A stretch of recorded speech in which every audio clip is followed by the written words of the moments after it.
అంటే సార్ మీరు ఎంచుకున్నది SC ST కేటగిరీకి ప్రత్యేకంగా నేను సర్వీసెస్ అందిస్తాను అని అంటున్నారు కదా, మరి వాళ్ళకి మీరు మామూలుగా చూసుకున్నట్టయితే ప్రస్తుతం వరకు కూడా ఎలాంటి సదుపాయాలు లేవని అంటారా?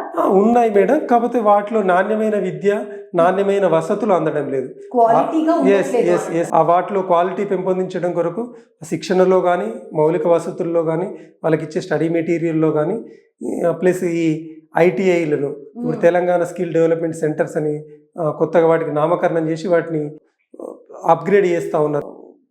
వాటిని సమర్థవంతంగా నిర్వహించేందుకు, అక్కడ వసతులను పెంపొందించేందుకు నేను కృషి చేస్తాను. సో అన్ని ఫెసిలిటీస్ ఉంటేనే ఓవరాల్ గా స్టూడెంట్స్ వాళ్ళ పర్ఫార్మెన్స్ లో రిజల్ట్ ఉంటుంది.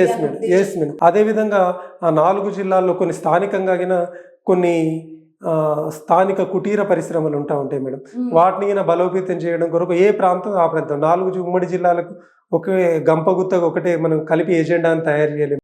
వ్యక్తిగతంగా ఆ ప్రాంతాలను పరిశీలించినప్పుడు ఇప్పుడు ఆల్రెడీ మేము తిరుగుతూ ఉన్న ఎలక్షన్ సందర్భంలో కానీ, గెలిచిన తర్వాత కానీ అక్కడ స్థానికంగా ఉండే కుటీర పరిశ్రమలు బలోపేతం చేయడం కొరకిన నేను తప్పకుండా కృషి చేస్తాను. అది ప్రభుత్వం దృష్టికి తీసుకెళ్లడం, నా స్వతహాగా అయ్యేంత ఏమన్నా ఉంటే చేయడానికి నేను కృషి చేస్తాను. సో ఏ ప్రాంతం వారికి ఆ ప్రాంతంలో కుటీర పరిశ్రమల గురించి అభివృద్ధికి పాటుపడితే డెఫినెట్ గా ఏ ప్రాంతం వాళ్ళకి సపరేట్ గా ఉంటుంది కాబట్టి వాళ్ళ అభివృద్ధి అనేది త్వరగా చూడొచ్చు madam. Right, very well sir.